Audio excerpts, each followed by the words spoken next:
Welcome back to part 3 of my Kent Coast Cycling Challenge.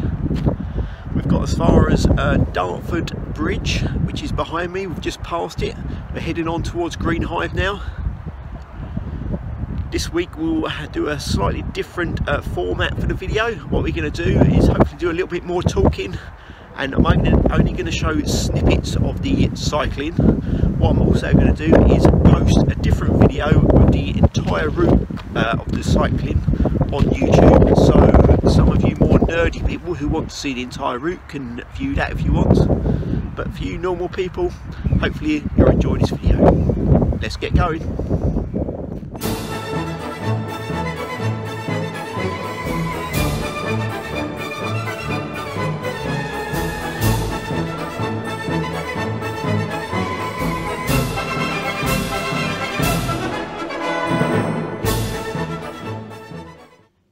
Now, as you can see, I've spent a bit of money on my blog.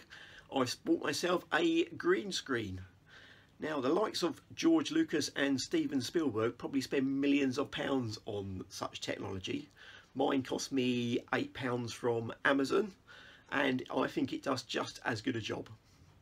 So if all is working well, you should see not just green behind me, but Greenhithe as we cycle through it. So I'll be telling you about that next. So in the middle of the 19th century there was a problem with our warships. They used to go out to war and be very easily destroyed. One of the problems was our naval officers wasn't made officers because of their sailing skills. They were only made officers because of their position in society. So to stop this, in 1862 they set up the Thames Nautical Training College here in Greenhithe, and the idea of it was to train the officers in boat warfare. So hopefully the French shouldn't be able to blow us up that easily. So the college stayed open for about 150 years and finally closed in 1968. But there's still a lot of history here at Greenhithe to do with the college. Another interesting fact about Greenhithe is that just down the road is Blue Water Shopping Centre. Now I was going to tell you that is the biggest shopping centre in the UK, but I did actually Google it and it's only the 4th biggest in the UK, so if I'm honest I'll probably edit that bit out. But there you go. So let's carry on our route.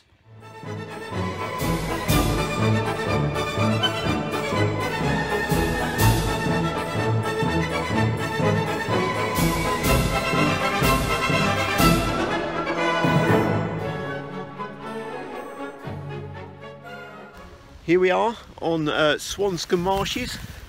It is actually a wildlife site of specific interest. There is a special jumping spider that is found here and only one other place in the UK. You may hear a buzzing in the background, which is this huge pylon behind me. I'm just hoping it doesn't give me an electric shock. So we're a bit off the river now. It's probably about 100 metres in that direction. There's no footpath going through the actual marshes. It's been in the news a lot lately, the Swanscombe Marshes, because there is plans to build a Paramount amusement park here. This is Kent's version of the American park, which I think is quite strange because this is quite a remote and barren area surrounded by industrial tankers, chimneys. All I can say is the planners from Paramount have probably a lot more imagination than me, but good luck to them. I may come if they open it. Right, let's see what else we can find.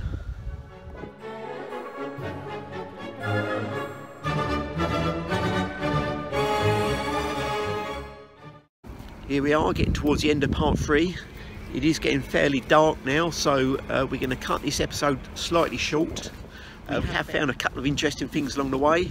The last thing we have actually found is Botany Marsh, with loads of rare species of birds and badgers and bats and waterfowl. As you can tell, I'm just reading the sign here. I have little knowledge, but as we spin round, see a nice pond behind me. So next week we'll be heading on towards Gravesend. So I hope to see you all in part 4.